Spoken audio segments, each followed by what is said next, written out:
Maybe you don't know. This time to build. This time to build. This time to build. This time to build. This time to build. This time to build. This time to build. This time power. This time to build power. This time to build power. This time to build power.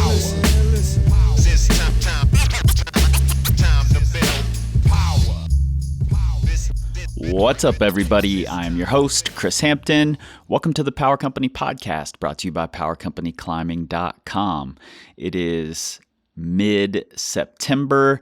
Temps are getting better. It's damn near the season, but a word of caution. Don't get trapped by it being damn near the season. I see it happen every single year.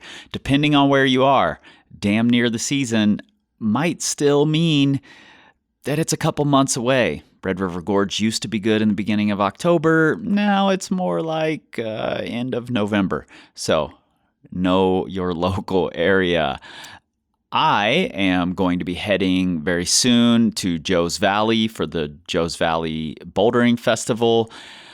I've never been. I've only been to Joe's one time for a very short trip while I was a little bit injured. I don't really know what the season is there, and frankly, I don't care. I'm going for the festival. I'm going to grab some sandstone, which I haven't done in far too long, and I'm going to be teaching a clinic, which I almost never do anymore at outdoor events, better bouldering tactics. So if you're going to be at Joe's and you're interested in coming along for a day, chatting tactics, getting some advice on your climbing and your approach, then please check it out, sign up. You can get tickets at joesvalleyfest.com. You can also find it at the link in your show notes in your pocket supercomputers. And that's going to be happening September 23rd to 26th. So soon. See you there. The conversation that I've got for you on the podcast today was a real treat for me. I got to sit down at my house in Lander, Wyoming with Kyle Meara. And one of my favorite things is to sit down with other coaches, with other teachers, and just hear their philosophies. I'm far less interested in what periodization they think is best or what programming tools they're using now. I'm much more interested in the thought process behind how to convey the information that pushes us forward. Kyle is maybe best described as a lifer, a learner, and a lover of beautiful lines. And if you look at his Instagram, that's very obvious that he's climbing the most beautiful rock climbs that there are. And he takes that joy and he pushes it forward to the people that he teaches. We sat down shortly after he had accepted a position as the head coach at the Climbing Academy. And I think this conversation will make it very clear why, in an Instagram post announcing that he had accepted this position, Nathaniel Coleman wrote, "Greatest modern day philosopher alive." Let's get into it. Maybe you don't know. What's going on in your head and your heart, before you step on the wall? How about after you get off the wall? That part is really valuable and important. This time to build power. This time to build power. This time to build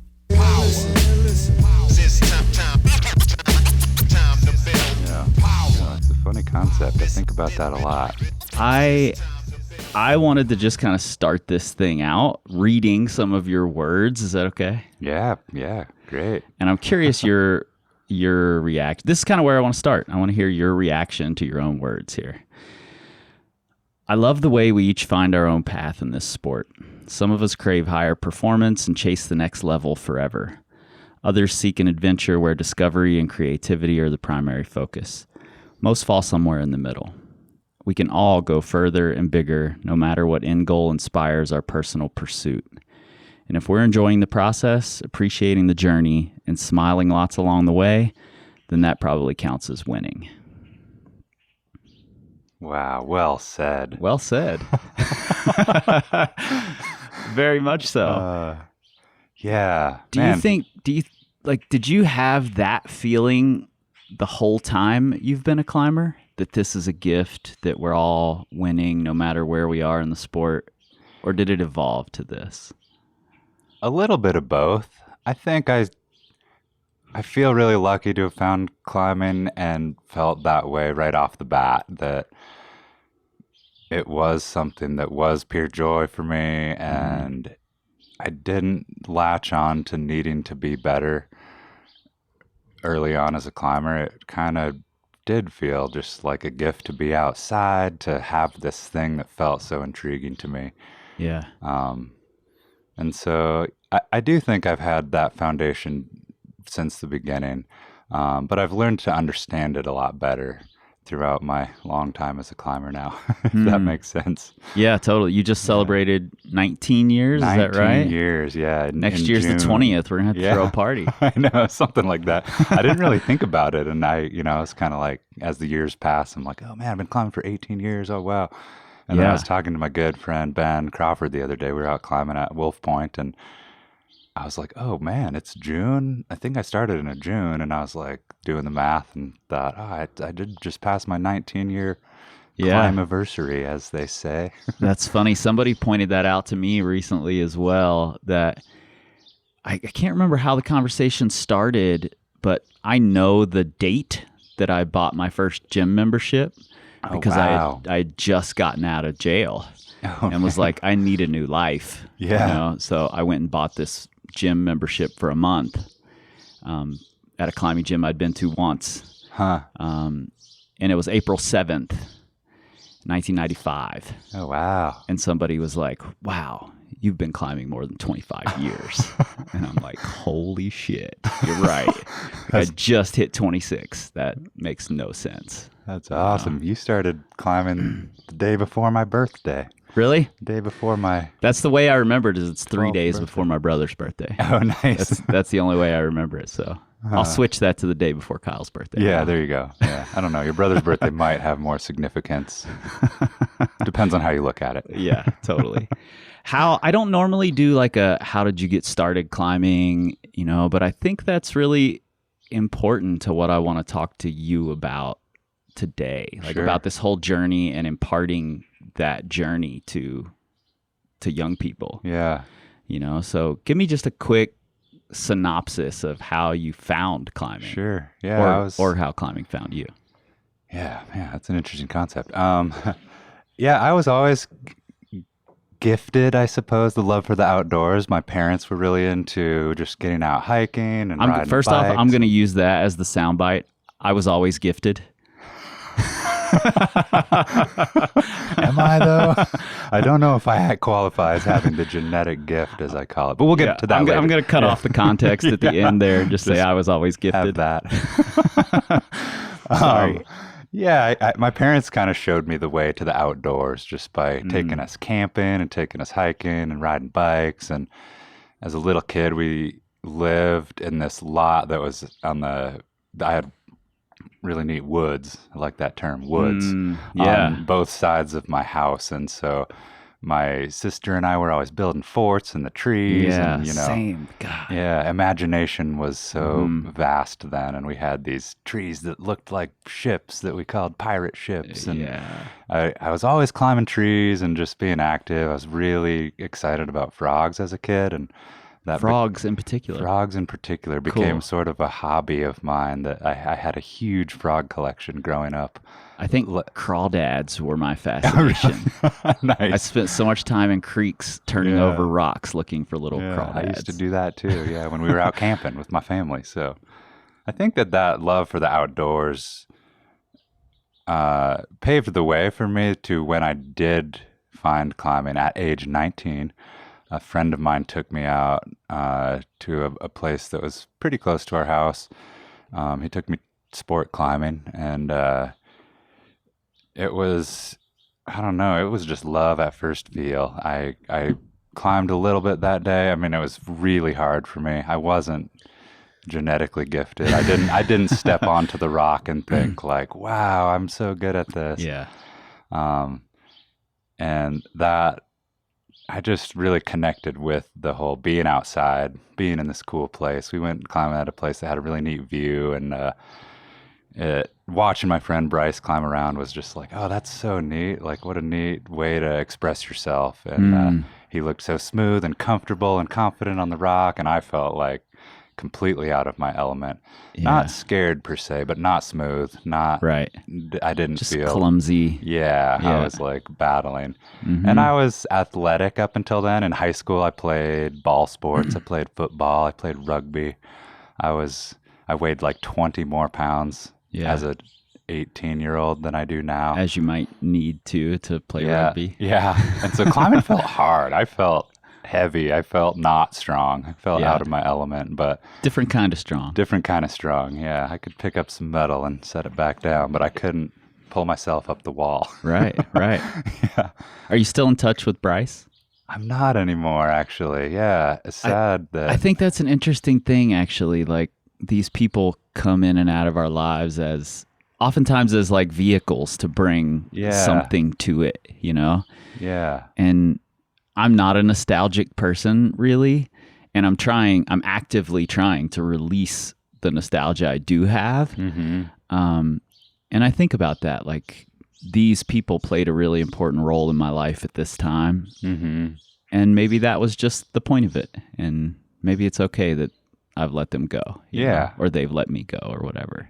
Yeah, it is. And I know that if I saw him again today, we would pick up where we left off. And I didn't spend an immense amount of time with him, but the time that we did spend together was very rooted in loving the outdoors and kind of being in touch with ourselves and nature, which that was what climbing really showed me right away, that I was like, wow, this is a neat way to connect my love for being physical, being active, being an athlete with something that I love, was just being outside and playing outside and being with good people. Where was this?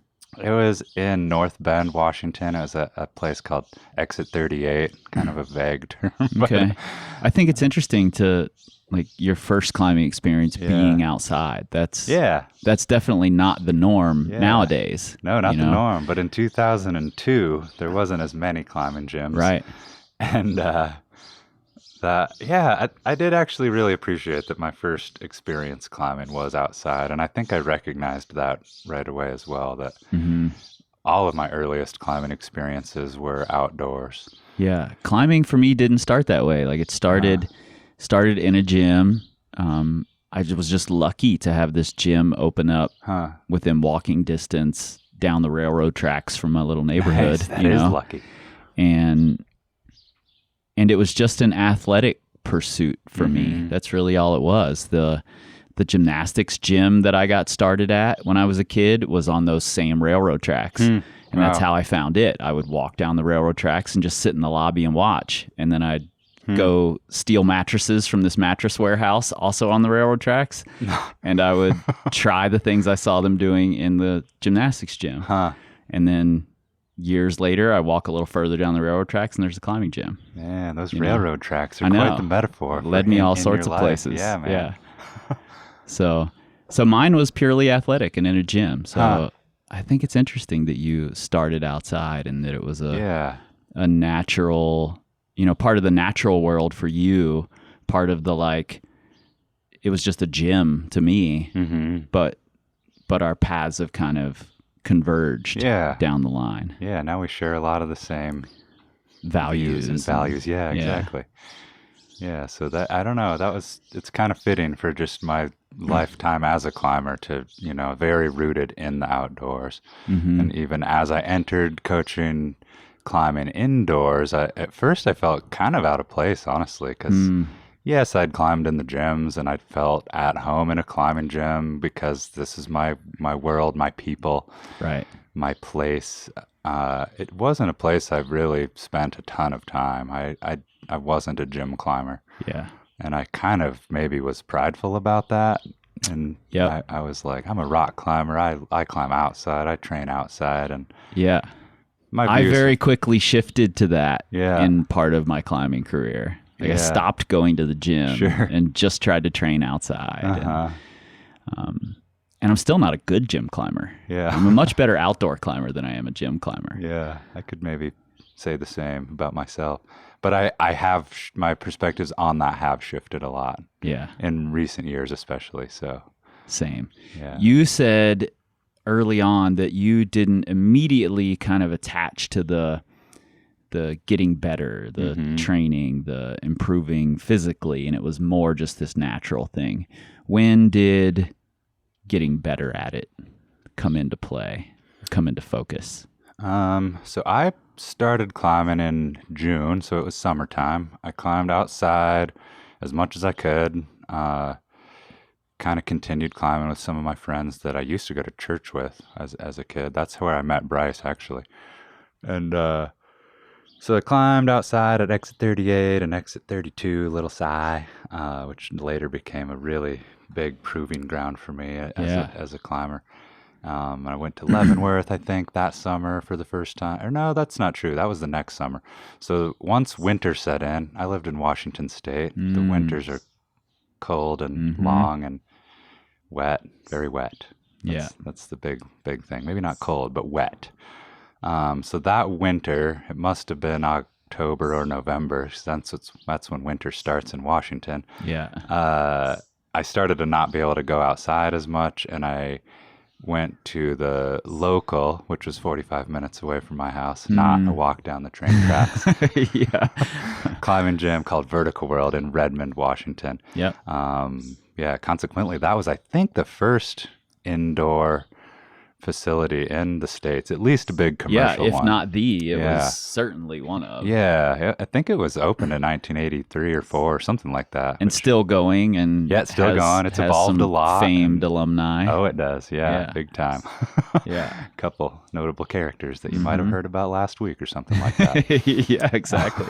It's been fun to see Sean and Drew and, and Tyson's program there. And it's been fun to see all that evolve over the years from a distance. Yeah, fun for me too, just because that was my roots for sure. So in that winter, I entered Vertical World and I met Tyson. I met his early team kids. That was probably he'd probably been coaching that team for 2 or 3 years at the time when I met him. And some of his original team kids were people that I climbed with a lot, including Drew Ruwana, who was 7 years old at the time and, stood about as high as my waist. And he and I would climb on the same boulder problems, actually. And he'd do them before me even. So not surprising. Yeah. And that was like 2 years into my climbing, not when I entered the gym. Right. And that was kind of prior to the little kids who were crushing everything. Yeah, that was the early stages of that. And I had never seen a climbing gym before or anything like that. So really when I entered the climbing gym, that was when I was greeted with numbers and it was so much more quantifiable. And I saw these kids like Brian Hopkins and Brian Boyko and Johnny Harkness and these kids that were on the team that were really good, and I could see them climbing these numbers, not these rocks. And that's when I think it started to resonate with me of like, oh, I want to be able to do that. I want to be able to climb a V6. Yeah. Which I also think on that note, in 2002, those V's were harder to earn, especially at Redmond Vertical World.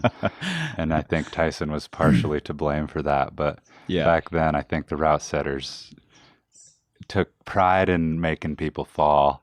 And I think that's changed a little bit in terms of, success of climbing gyms. Yeah. Bigger business to make people feel like they did something big. People climb V's than like not have them climb V's. And so I think the hardest problems in the gym then were like V9 or something. Like you would never put a 10 on the tag. Right. Totally. Yeah. I remember those days quite clearly. Yeah. If it was V9, it was kind of not doable. And even the kids couldn't do it. And in that time too, I met some of the guys that became really close friends of mine that really helped foster my love for climbing.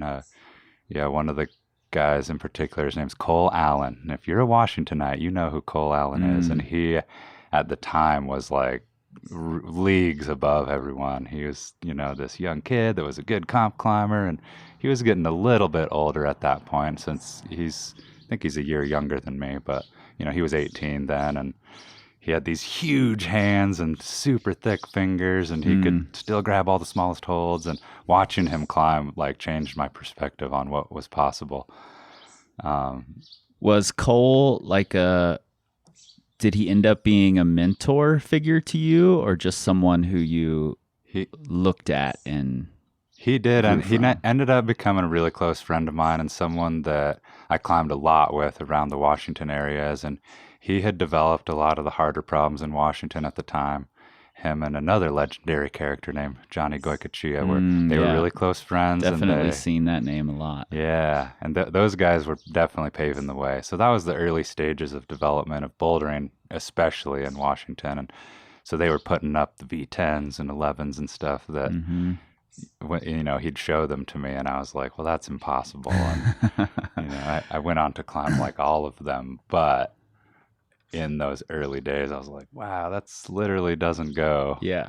And so Cole really actually showed me he furthered my relationship with the outdoors and that connection with ourselves and the nature that we get to experience. So I felt really lucky to get to climb around Washington, where I have deep roots there as a climber, as a person, and going home, quote unquote, always feels really, really special to me. And I'm going there soon, and he's one of the people I can't wait to reconnect with, because he's still out there finding new stuff and putting up new problems. And not a lot of the people from that generation are still doing that, I feel like. Yeah. I think it's really valuable to have that mentor figure. And in my opinion, mentor can also be your main climbing partner. Yeah. You could be mentors for each other in a lot of ways. Sure. I don't see mentorship as this clear hierarchy necessarily. No, definitely not. But I think it's really valuable to have that person who's loves the outdoors, loves the experience, loves the pursuit of personal growth. Yeah. But then also is interested in, I want to climb a harder number, and understands the numbers. Sure. As much as any of us can understand the numbers. Yeah. Was there ever a time when you had, or feel like you had, an unhealthy relationship with the numbers? I don't think so, actually. And maybe I'm lucky in that realm. I mean, I definitely entered the gym. I saw that I wanted to progress. Tyson Shaney was another huge influential character and mentor to me in those early days. And so spending time in the gym, he was always there. He was the head route setter. He was the coach of the climbing team. So any time of the day I entered the gym, he was there doing something. Yeah. And he recognized that I was excited about this sport, and he didn't fully take me under his wing or anything, but he showed an interest in me as a person, as a climber. He shared his knowledge and perspective, and I think that he probably helped influence my desire to want to be better, to climb harder, because for him that was something that was, he's training these athletes that the goal is to be better, to perform better. And I don't know, maybe he recognized that guy's super stoked. He has some potential. And maybe neither one of us knew it at the time, but he was fostering this thing inside of me that later became I really wanted to be a mentor as well to climbers. And Tyson oozes that. He does. In my experience. We haven't had a chance to sit down and record. We've tried several times, but it's always around big events where we're both busy, So I'm just going to have to go to Washington to get it done. Yeah, you do, man. There's neat boulders there too. Just saying. Yeah, I definitely want to. But he strikes me as this character who can be very focused on improvement, but also has a much more round view. Mm-hmm. And And I assume, and you know, that can go wrong, but I assume it's been that way for a long time because Yeah. it seems like an experienced, more well-rounded view. Yeah, definitely his perspective has shifted a little bit, it seems, and his presence has softened over the years. He definitely used to be a little bit more direct. I can see that. Yeah. And I relate to that. Yeah. For sure. Yeah. You know? Yeah, it was nice to have someone be like, this is how it is, rather than, I have a softer approach than Tyson for sure. I always have. But he's getting closer to me maybe in that realm. He's getting old. And I've heard that softening from up. some of his athletes and fellow coaches too, that they're like, he's definitely softened up. Yeah. But I've been meaning actually to send Tyson a message because I was climbing at City of Rocks on Demon Days, and a young kid with his parents came over, and you know they had been out climbing as a family, and he was like, we invited him to join. He was like, oh, this looks so cool, you know. Sure. We were like, oh, you know, join us. And turns out the kid's a crusher, you know. He's like, I've never even tried a V10, you know. But then he just crushes the crux in 10 minutes, Nice. you know.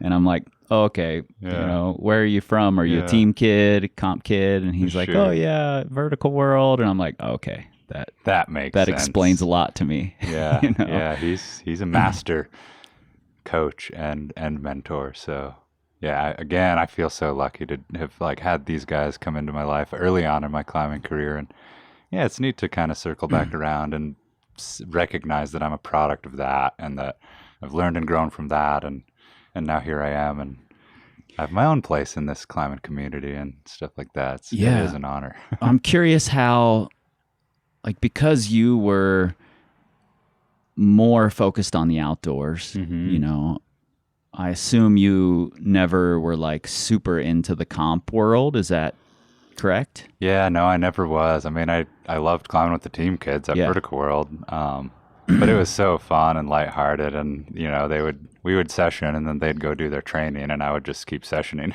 Yeah. And how does that then affect the relationship you end up having with like Drew and Sean, or the comp kids in general that you knew as young kids? And I asked this because I saw on your post about your anniversary, you know, you just hit 19 years and moving on to this new phase of your life. I saw Nathaniel Coleman comment that you're the greatest modern day philosopher. Yeah. And I thought that was beautiful. And I'm curious how that sort of relationship happens with these comp kids. And if you have something like that with Drew or Sean, or, you know, how that has evolved from being just on watching these strong kids climb in the gym to an adult relationship. I think that even as young kids, and they were obviously way better than me at climbing, but they all saw how much I loved the sport, even early on as a climber. And, you know, I had this reputation of like, Kylo is just so psyched. He's the most psyched.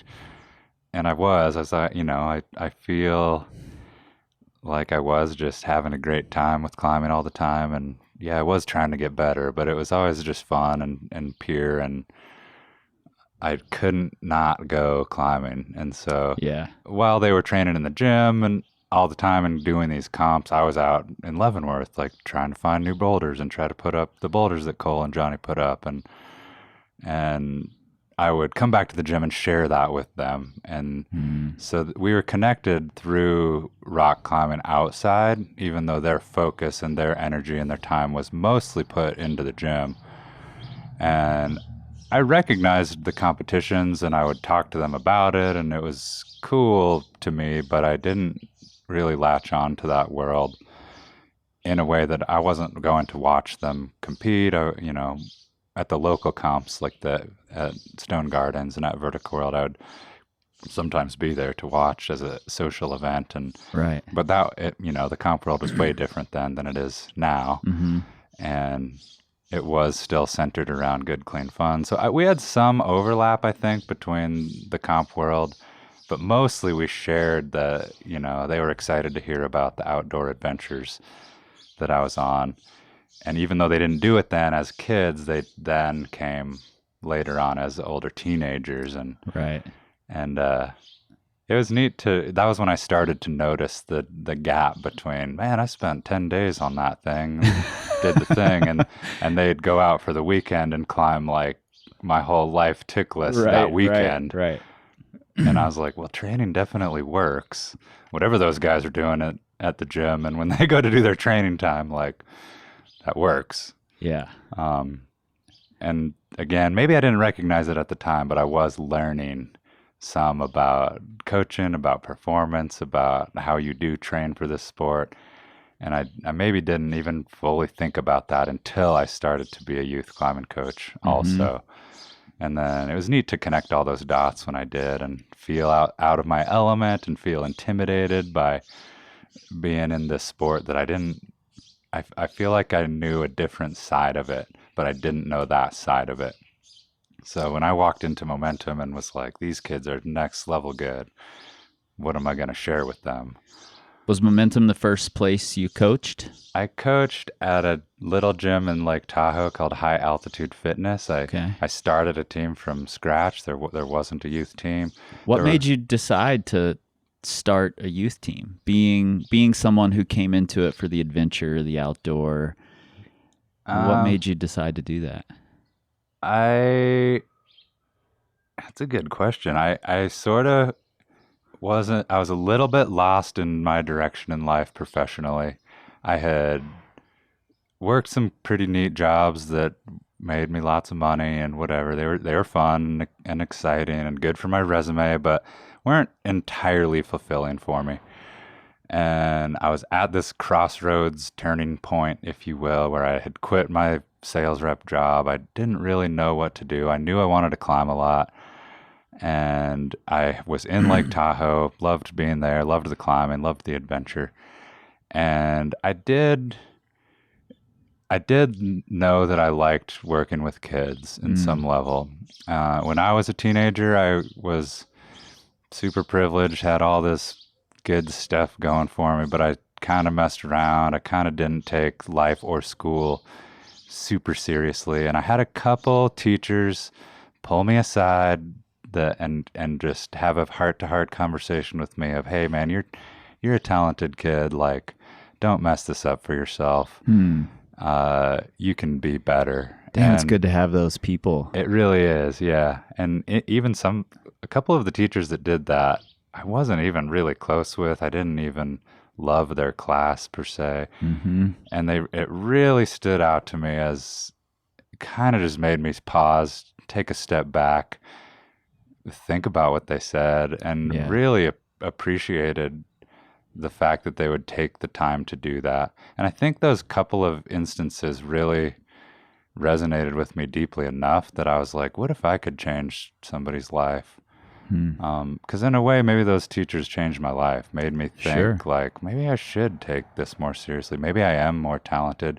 If that person can believe in me when I'm just kind of screwing around in their class, like, maybe I have more to offer. So I think that idea, that concept of changing someone's life seemed like it could mean a lot more to me than making a whole bunch of money or working at this job that wasn't entirely fulfilling.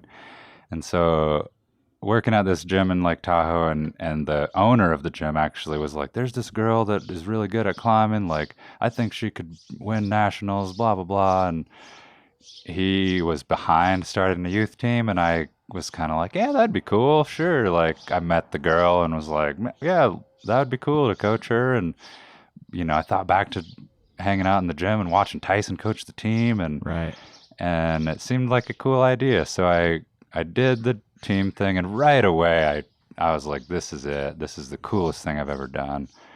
I really love it. And most of the kids were pretty new to climbing. Some of them I could tell right away that they were really talented.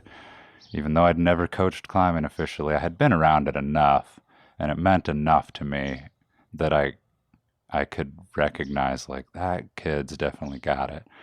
And there were two kids in particular on my team that were like really good. That right away I was like, if they want to do this, they will be good. One of them, his name's Stefan Fellner. Actually, he just did that Zeph boulder last week. Yeah. So he's a kid that was Crusher kid. Yeah, one of my OG Nice. kids that I got to coach, and again, like so cool to see that I recognized that he had what it takes, and to now see him as a grown up. Yeah. You just framed that in a really interesting way that I really love. You said, if they want to do this, Yeah. they'll go somewhere, you know? Yeah, that's a big part of my coaching philosophy. Rather than just, I don't want them to waste this talent. Yeah. You know? Yeah, I don't like looking at it that way. And I think some kids that I have been able to work with over the years, other people look at them and maybe are bold enough to say they're wasting their talent. I can't believe they're not doing this or that. They could do anything. And I really just don't think that's the way it is. I think that we do have our own path, right? Like I said in that silly post, that like, it's really neat that we can all choose the way that we allocate our interest in this sport and the way that we utilize our talents, and we spend our time prepping for it and doing it, because there's not a right way. There's not like, if you're this good, you should climb this. It's like, follow that motivation, that intrinsic motivation is the biggest part. So yeah. And who knows what, talents we might be, air quote, wasting. Air quotes. Anytime we focus on something else. Yeah. Nathaniel Coleman might be the world's greatest chess player. We have no idea. He's really good at chess. Like happens to be. I can guess that. Yeah. So yeah, I think you're right. I think it's, if you want to do this, you could be really good at it. Yeah. Yeah. I think most people could fall into that category. Mm-hmm. Yeah. That's really cool. For some people, it comes easier, perhaps. Yeah. But you got to want to do it. And that's the part I can't force. I can't teach you how to want to do this. Totally. I recently just put this chart up on my Instagram of climbing progression and how it looks like in micro versus macro. Mm-hmm. And I got some pushback from a few people saying, oh, that chart needs to start dropping. It can't go upward forever. Uh-huh. And I'm like, I didn't mention grades or performance or anything, maybe the goalposts change. Maybe it becomes, I want to get better at moving dynamically. And then it becomes, I want to get better at full crimping. And then it becomes, I want to just seek out new lines and imagine new things. And then it becomes, I just want to go have fun. And can I keep getting better at that? The idea of progression can change over time. Yeah, I love that idea, that concept. And it sounds like that's happened for you. Yeah, it has. And my perspective on climbing has certainly evolved into, I was always really excited about climbing, really excited about doing it. I could not go. Yeah. My intrinsic motivation was always there. It's never really faded.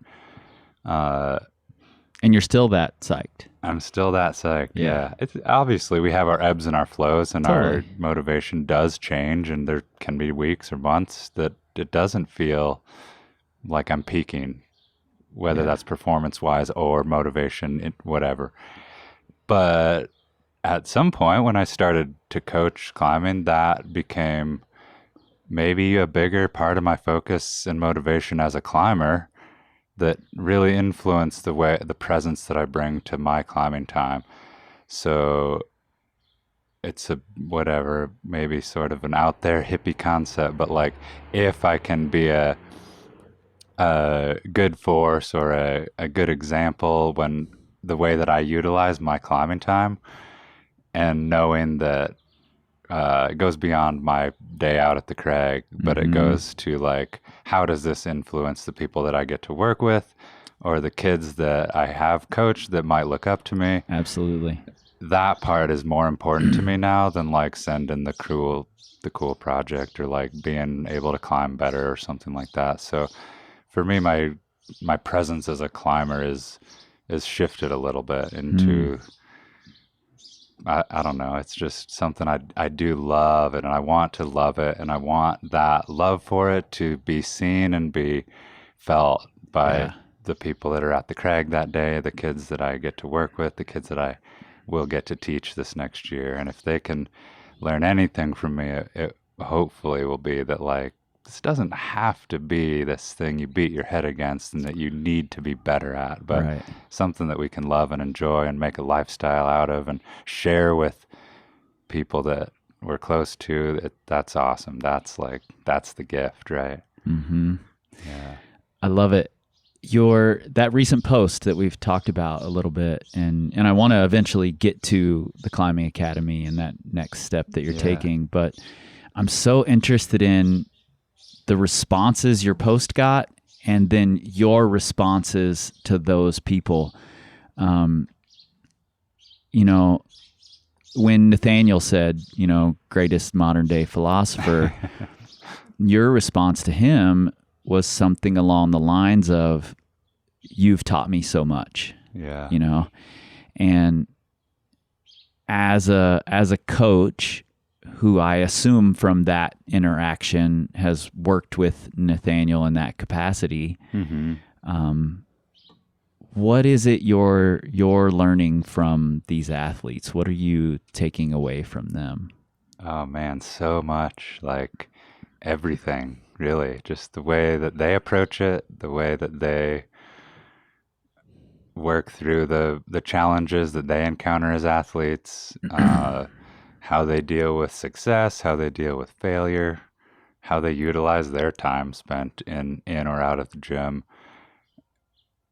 Man, everything. Like I really like to pay attention to people, to things, to that's the cool part about this sport, I think, is that it is hugely variable and vast, and there's an endless amount of I don't know, activities that we can invest our energy into. Yeah. So many paths to getting better, whatever that means to you. Yeah, sure. Yeah, and so I don't know, like from Nathaniel in particular, I've learned that maybe we don't have to be quite as angsty about wanting to perform better. And, you know, we don't have, maybe rest days are more important than we think they are. I think climbers get so caught up and, you know, I rested 3 days this week. I'm probably getting less strong. And that's wrong. And he really taught me that a lot about, if you're not feeling it that day, then don't force it. And obviously sometimes you need to. But I think that he's able to flip the switch into the go mode better than anyone else I've ever seen, because maybe he stores it up. And maybe he does it unintentionally or like unconsciously, but he is better than anyone I've ever seen at like flipping the switch into like, now's the time. And whether that's outside at the rocks or at the competition, he can kind of cruise in neutral, and he's still like really good in neutral. And we've seen him do that. Like we can watch comps, big comps, where we've seen him squeak in. And then in finals, flash everything. You know? Yeah, the way that his level of confidence and calm add up to him performing at his best it's awesome to witness, to see, and to pay attention to that for years and years. I think when I started coaching Nathaniel, he was 15, about to turn 16. And so I got to coach him for several years of his youth pursuit, and then kind of continued coaching him a little bit into his transition into the adult realm. I remember I chaperoned a trip to adult nationals with him and Dalton when they were 17 or 18 or something. It was their early on in that entering the adult arena. So we went to Madison, Wisconsin, and it was like me and those two guys. And we stayed in a hotel room and like, you know, whatever. I laughably was the chaperone. I like helped get him to the comp and whatever. Like, Yeah. but you know, I was there as their friend and support and quote unquote air quotes coach. Yeah. You know that I think it meant something to them that I was there supporting them, and it meant a lot to me to just be able to be alongside them and watch them entering that arena and do so well. You know, I think that comp was Dalton's first Open Nationals, and he qualified in first place. So he was like kind of shocked and just, you know, entered semifinals in first. And I think everyone that comp was like, "Who is that guy?" Right. Even the announcers were like, Dalton Bunker. Well, right on. You just said something that I pay really close attention, or I try to coaches across a bunch of different sports and their philosophies and the way they handle themselves and the way they interact with their athletes. And I've heard a lot of coaches say, don't be friends with your athletes. And I don't necessarily believe that. Yeah. In fact, I push back against that. Yeah. And you just said I was there as friend. How do you feel about that idea of not being friends with your athletes? And I know this is a little different when it comes to youth climbing. Sure. But I think there is a level of friendship there. Yeah. Yeah, I totally think that it's a, you know, friend-based relationship, or should be. And maybe, there is some level of needing to be careful in that arena with the youth scene. But at some point, at least, I do think the relationship becomes friendly. And, you know, if you want to be an effective coach, you have to earn their trust, I think. And then you just really have to share life with them alongside their pursuit in the sport. And I think that goes a long way. That might be why I'm an effective coach, because I care a lot about their lives and their being as people, and maybe more about that than I care about how well they do in the sport. And, you know, my coach really has taught me that is a big important part, that, you know, the life part and the what's going on in your head and your heart, you know, before you step on the wall. How about after you get off the wall? Yeah. That part is really valuable and important. So important. Yeah. And so recognizing that, how do you address that without being their friend and get an honest response? Yeah. And I think that's such a big part of, even if performance is your main focus, that stuff is such a big part of how we perform. Yeah. You can't delete that from the equation. Yeah. You know, you just can't do it. No matter how good that athlete is at partitioning those things off, in the grand scheme of things, it can't be taken out of the equation. And you cannot address it. And I do think that happens a lot. Yeah. And I like to address it. And again, my coach has taught me that, like, hey, it's important to address that. Yeah, you know, I agree. It's maybe the first question you should ask. Yeah, totally. Another comment in that post, everybody's going to be on your Instagram here pretty soon looking at this post. But another comment was from Palmer Larson. Yeah. And your response to him, I love seeing male to male love, you know, publicly. Yeah. Because it's something that we haven't spent enough time celebrating, I think. I agree. And your response to Palmer was definitely like gushing. And tell me a little bit about what his influence on your coaching was and is. Palmer was on the Momentum team as his final year as a youth competitor when I started coaching as well.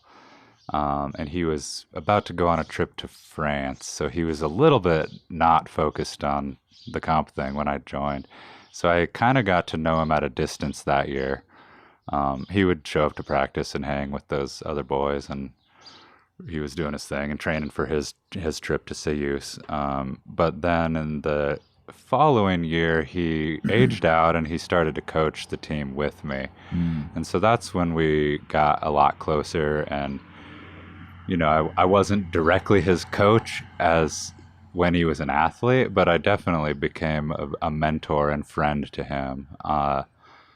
And, you know, we coached alongside each other for 7 years. And ultimately, when I decided that I was going to step down from the head coach at Momentum, and I was, you know, thinking about moving on, I passed the baton to him as the head coach. And he has a very different presence than I do, and a very different coaching style than I do. He's a lot more performance based, and he's a lot less soft hearted than I am. And so as a result, we were an amazing team together. Yeah. Like the force that we created as a unit was like so good and so powerful. And I think that's part of why the Momentum team continued to like gain momentum, if you will. Yeah. I'll put a laugh track behind that. Air quotes. Yeah, he's awesome, man. He's just got a really good positive presence and attitude, and he can be hard on himself also. And maybe I helped As we him. all can. Yeah, sure. I think I helped him see the beauty, and maybe we shouldn't take this so seriously. Hey, there is still good no matter what. That mentality that I like, you know, I'm a little bit out there and a little bit hippie in my like, oh, but it's all going to be okay sort of thing. And sometimes you don't need that, but sometimes you do. Yeah. Sometimes you need that reminder.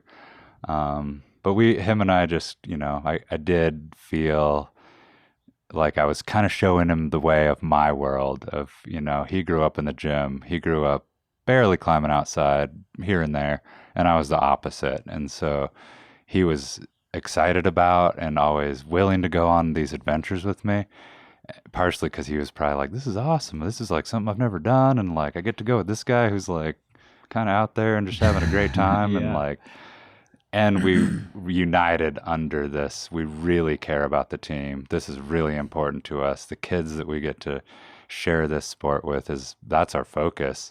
And in addition to that, we're going outside to climb and put our time and energy into that. And he really helped me as a partner to get through, a climbing partner to get through some of my like big projects that meant a lot to me. And, you know, along the way, he got to do them also a lot of the time. Right.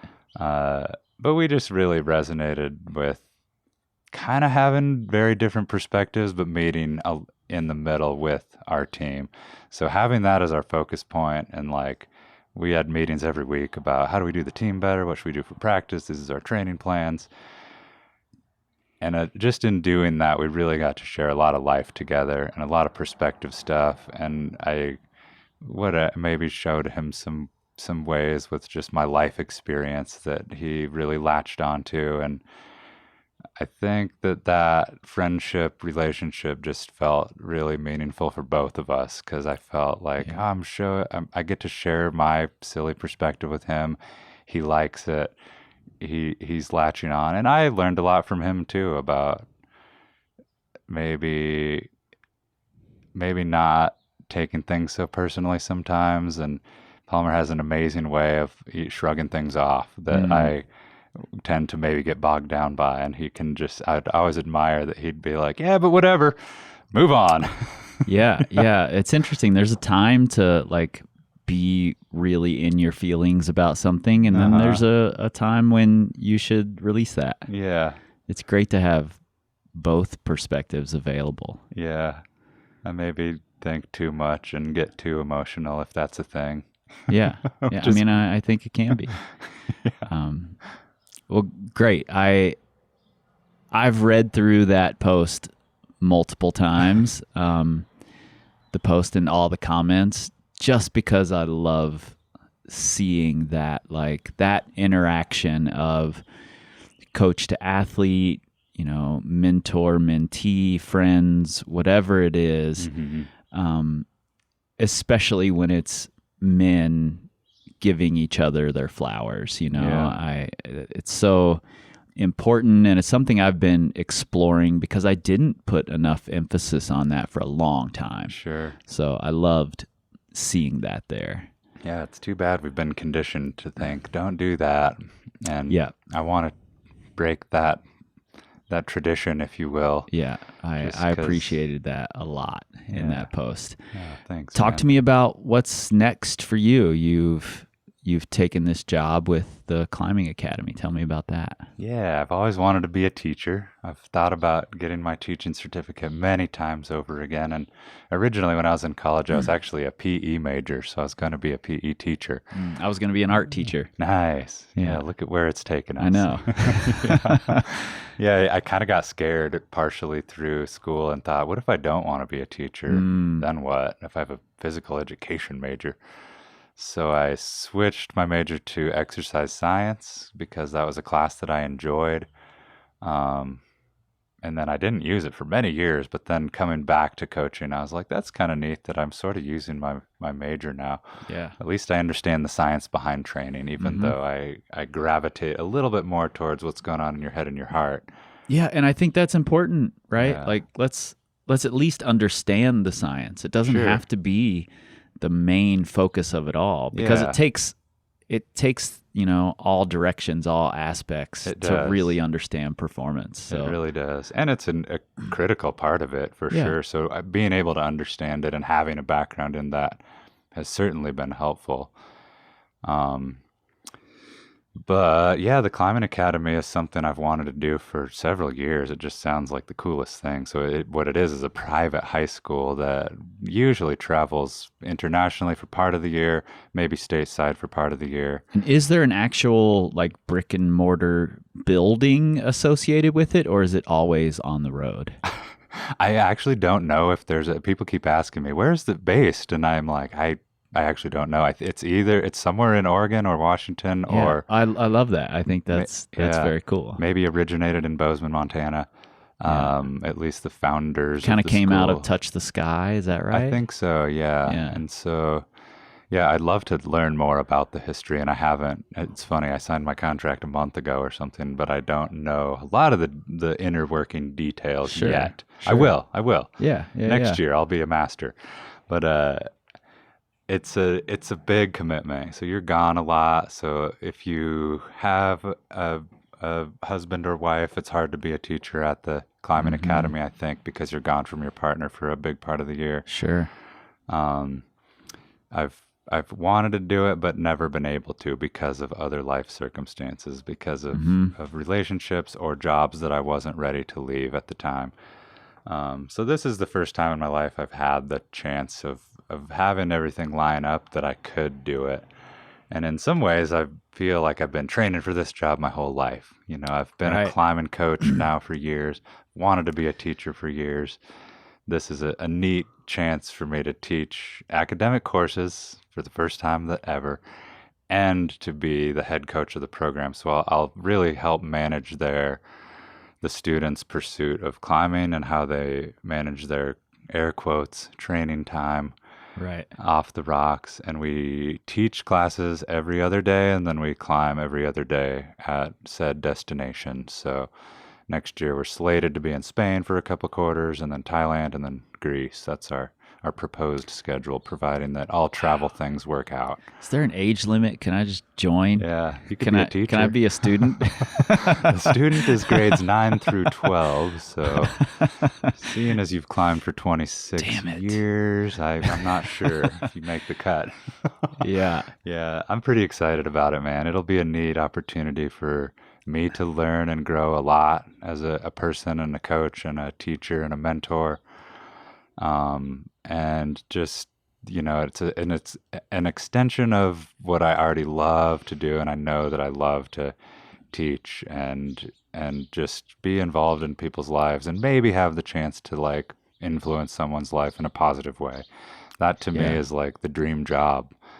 Yeah. It sounds perfect for you. Yeah. I mean, at risk of using a word that's used way too often, that's what it sounds like. It sounds perfect. Yeah. Even in the climbing gym, atmosphere and, taking your mentorship, your coaching into a team, you were still the guy who was climbing outside, and maybe not cared more. Maybe that's not the right word, but for you personally, you cared more about climbing outside. Yeah. And this is combining all those worlds. It really is, yeah. I know I felt kind of guilty all those years that I coached a competitive climbing team because I was like, I don't even climb in the gym. Right. And honestly, that was one of the things that led to me feeling like I needed to step down from the head coach position at Momentum, as I really have a huge appreciation for competition climbing. And what these kids put into it, and it's such a difficult sport. It's like so intense. And becoming more and more specialized. Yeah, it really is. Yeah. And I mean, I admire it hugely so, Same. but I wasn't quite all in. Like, that's not where my focus was for myself. And I really still wanted to climb outside a lot. And I wanted to share that with the kids that I coached almost more than I cared about how they did at the comp. And I felt like that was maybe a disservice to the program and to the kids that really wanted to compete at a high level. I think I was still good at helping them achieve those goals. I don't totally discredit myself, but I had a little bit of reservation about like, oh, am I like being a disservice? And I had a lot of funny headspace issues happening with me. I was feeling really depressed, and I was not depressed, or I was not believing in myself as a good force and as a good coach. And I thought that was important to have, where like Palmer, as one of my closest friends, like really had that fire for competition climbing. And is still doing it. He's still the head coach. Still, there, yeah. well, and he's still chasing competition himself. Yeah, he is. Which I think is amazing. Yeah, it cracked me up a few weeks ago at the Nationals, and they're like, Megan actually was like, Palmer Larson, he's our oldest male competitor today. And I just cracked up. I was like, he's 25. That's crazy. It is crazy. Yeah. And just because he was a kid for so long that now he's a man. He's growing up. They all are. Yeah. And I stay the same. What do you anticipate is going to be different about coaching and teaching these kids at the climbing academy versus the kids on a youth team? I think your focus with performing outdoors is a lot different than training for a specific event or a specific series of events, if you will. With the competition season, you have this end date, this test date, if you will. Right. And so you're studying for the whole year for this test, and the route setters are trying to test you on who has the strongest fingers, the best ability to read a boulder problem, the best ability to process failure and not let it get to your head, and all these things like movement, slab, footwork, everything. In a very compressed little time. Yeah, you have 4 boulder problems, 5 boulder problems, whatever the format is, to test every skill that you might need to know. Yeah. So it's like one heck of a test to study for. Sure. I can't imagine studying for a test where you don't know what the material is going to be, and not only that, but then taking that test on display in front of unlimited amount of people. Right. That's nerve-wracking. To me, that's so much different than climbing and trying to, even if you're like, my goal is to climb this hardest thing I've ever climbed outside, so many other factors are involved with that, with like, well, that game you get to try more than once. Imagine that. Yeah, exactly. So it'll be really neat to try to coach kids into whatever their personal goal is with climbing, and to have it be outside, and to have it be weeks long instead of one day, and to have it be a lot more of a long-term, lifelong test, if you will, than this one event. Yeah. And, there's there's also similar pressures in outdoor climbing Sure. that occur to me because you're going to be in different locations, you know? Mm-hmm. Like there's inevitably going to be somebody almost sending a project Yeah. and you're on your last day in Greece. Yeah. You know? Sure. That's inevitably going to happen. So those pressures are going to exist, and maybe in a more emotional, scarier way because it's built up over this long period. Yeah. And then it's like final day, Yeah. you know, do it now, or That's true. or it's a lot of money and a major you know, commitment to get back here and Yeah. try this thing again. Yeah, that's a neat way to think about it. I guess with the competition, you train for this thing and you do the thing and you either pass or fail, whatever that means to you. Yeah. And then it's over and you can choose to dwell on that and what happened, or you can be a great comp climber and just let that go and look at it as an experience point and Right. that I'm going to learn from that and okay, what's next? Like that's gone, that belongs to the past. Yeah. Versus a rock climbing project, if you don't do it, that still stays there and you Yeah. still have the chance to try it again. Yeah. Are Which you is going to awesome. fly back overseas to Yeah. try this thing again? Yeah, You know? probably, right? Yeah, It probably. depends. It depends. Some people don't have that whatever motivation to finish something, Yeah. and that's okay. Mm-hmm. And I don't have that ability. Usually, if I try something and I like it, I I have to will do do it, it. Yeah. I will spend the money. Absolutely. Yeah, I think it's going to be fascinating talking to you again in a couple of years after you've done this, Yeah. hearing how you're dealing with the people who are dealing with those challenges, Sure. you know, and helping them either say, I can let that go. I learned from it. I can let it go. Or I learned from it, but I have to go back sometime. Yeah. You know? Yeah, there's the special kind where you have to go back. Yeah. Sometimes over and over and over. Yep. Sometimes years over and over. Yeah. I'm going to ask you maybe an impossible to answer prior to teaching these kids for years question. But I want to know, what are the biggest lessons you hope to impart to these kids you're going to be teaching? They're obviously going to be at an impressionable age, struggling with all the things that you know we all struggle with as high school students, teenagers, and doing it in a very privileged place. Yeah, honestly, definitely. You know. Yeah. So, what are the lessons you think you can bring to these kids? Yeah, it's not impossible to answer. I at least have some thoughts in that. And Good. let's see here, where to start. Yeah, there's a lot. Yeah, I think a big thing I hope to impress on some of these kids is that it is okay to struggle. It is okay to, whatever that means, if it is on your climbing project, if it's through school, if it's through life. Life is hard. Like, being a teenager is hard. It was hard for me. And if I can in any way just show them that, like, hey, that's okay, and like, it's going to be hard to deal with it. It's scary to deal with it. It's scary to let someone else deal with it alongside you or with you. But I'm here to help in that realm if I can, if you want that. If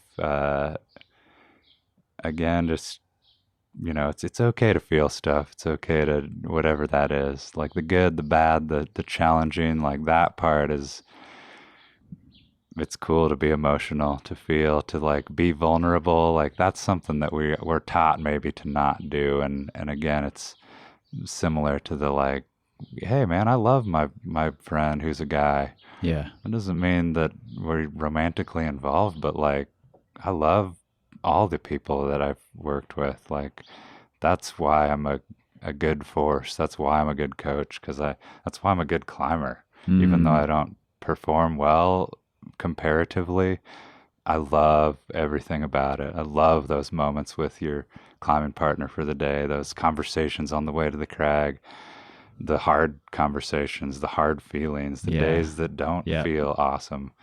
Those are the days that are a gift, right? So if I can teach kids that's awesome. I feel like then we're winning, right? Yeah.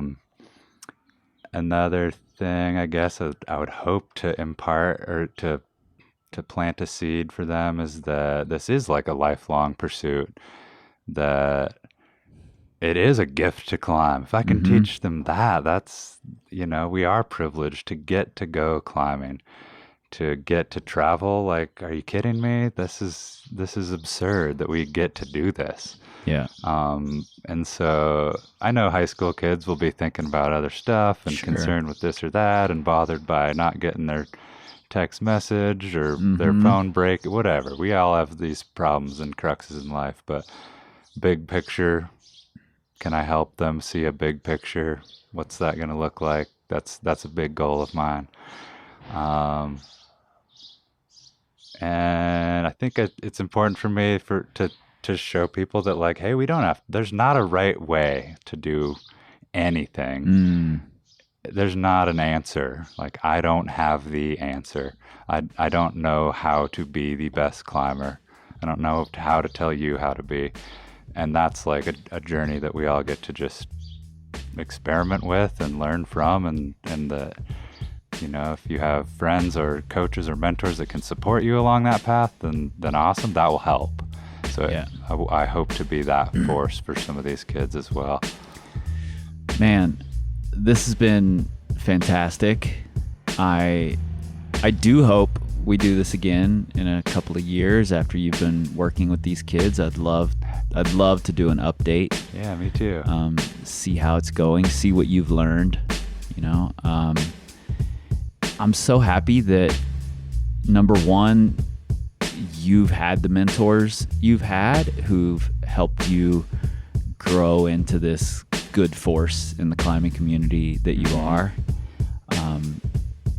And I'm excited to hear what this next stage of your life and climbing and coaching and teaching, what they bring, and then in turn what you bring to the climbing community as a result. So yeah. Thanks, man. I appreciate that. Appreciate you having me out here to chat about all this fun stuff. Yeah, thanks so much for doing it. Yeah, of course.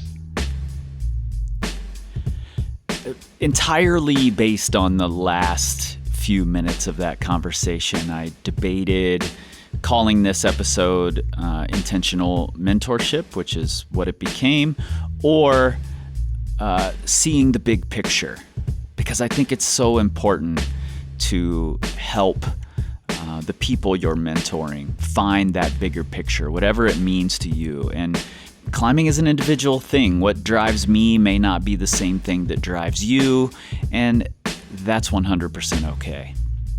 And while mentorship is on its surface this, sort of noble pursuit, it can often go wrong. Mentors are human and are just as prone as the rest of us to overvalue their own selfish ideas and then inadvertently pass those on to the next generation without much thought toward the necessary change or evolution of those ideas. Personally, I admire most the mentors and thinkers and teachers who work hard to directly engage with this unavoidable evolution. The ones who simultaneously continue their own growth. It's that interaction, even more than advancing the grades that we climb, that allows progress to happen and continue. Mentorship isn't dead. We just need more mentors like Kyle. So, Kyle, let's do it again, and thank you.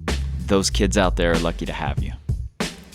All right, Remember, if you happen to be coming to Joe's Valley for the fest, look us up. Lana and I will be at the trade fair on Saturday, so come and see us. We're going to be having a big sale on a lot of our products, our crag kits, our bouldering bags, the finger files, some apparel, books. I'll be there signing books if you're around to pick one up. So please come see us, come and chat. Looking forward to seeing people again. For those of you not coming to the Joe's Valley Fest, sorry about your luck. There's always next year. In the meantime, you can find us at powercompanyclimbing.com. You can find us on the Instagrams, the Facebooks, the Pinterest, the YouTubes, all those places at Power Company Climbing. You can search for us on the Twitter. You can probably find some great modern day philosophers on the Twitter, but we can't because we don't tweet. We scream like eagles. Maybe don't know. This time, this time, this time, this time, this time, this time, this time, this time, this time, power, this time to build power, this time to build power, this time to build power. This time to build power. This time to build power.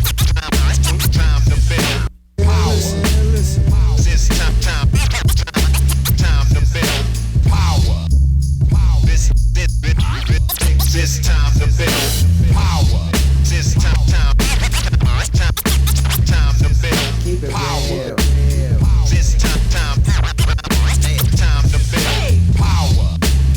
This time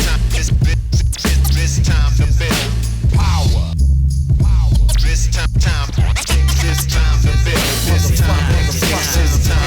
This time to build. This time to build. This time to build. This time to build. This time to build. This time to build. This time. Cause Jah is the sinister character.